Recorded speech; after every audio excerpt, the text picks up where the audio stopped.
Hello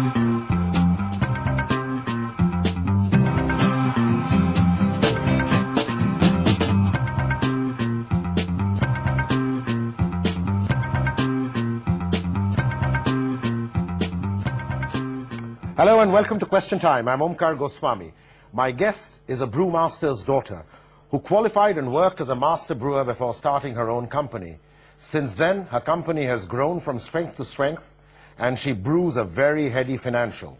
A revenue of 1,187 crore for the first 9 months of 2008-09 and an operating profit of 277 crore. Meet Kiran Mazumdar-Shaw, Chairperson, Biocon Enterprises. Kiran, thank you so much for being on the show. Hi, Omkar.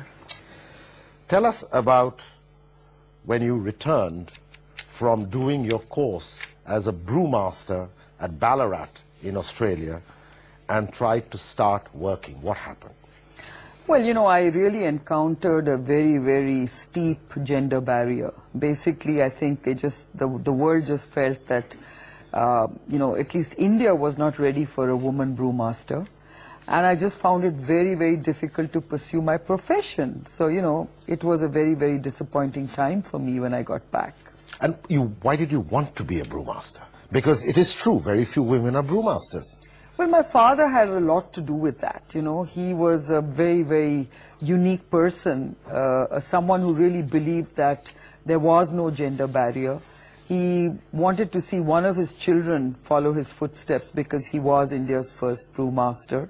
He worked for United Breweries, if I remember right. He did, and I guess my two brothers were pursuing, you know, computer science, and therefore he felt that he better turn to his daughter to follow his footsteps, and I was the only person who was interested in biology and the life sciences.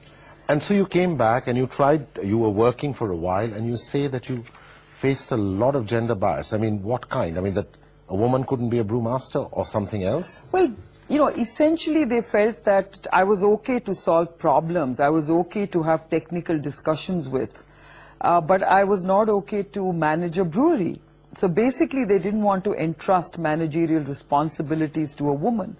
They basically felt that, you know, I couldn't handle, say, labor unions. Maybe I couldn't handle, you know, sort of odd hours of the night when there might be plant breakdowns and things like that.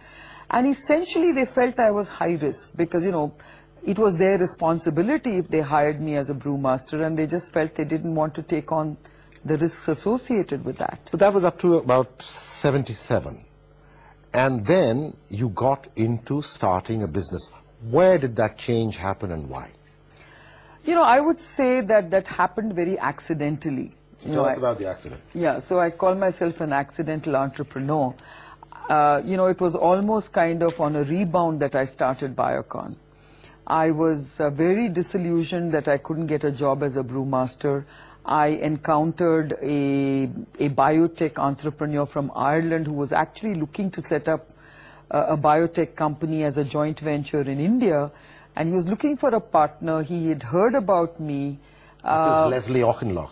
This is Les Auchincloss, yes. And he basically tracked me down and sort of suddenly said to me, why don't, you know, you help me start this company in India? And, you know, having been so diffident about in terms of managing businesses, in terms of what I'd been faced with, I said to him, I'm not so sure that's the right thing to do because, you know, I am a woman in a country where they feel that women are not quite welcome in the business arena. But he seemed to not mind that, and he said, look, I'm looking for someone with, you know, a good flair, and I think you have it. In an interview that you had with some magazine, you had said it was also a very difficult period financially because your father had lost some money on an investment that went wrong, and you weren't sure you wanted to put in money and take another big risk. Certainly, I think I came from a lot of, you know, difficult kind of scenarios which sort of made me hesitate to take a plunge into entrepreneurship. Yes, you're right. My father had lost lost money in a business. As I said, you know, I had faced this huge gender sort of bias. And I just felt, you know, am I really ready to take on another such risk of, you know, starting up a business in a country that's so sort of hostile to women?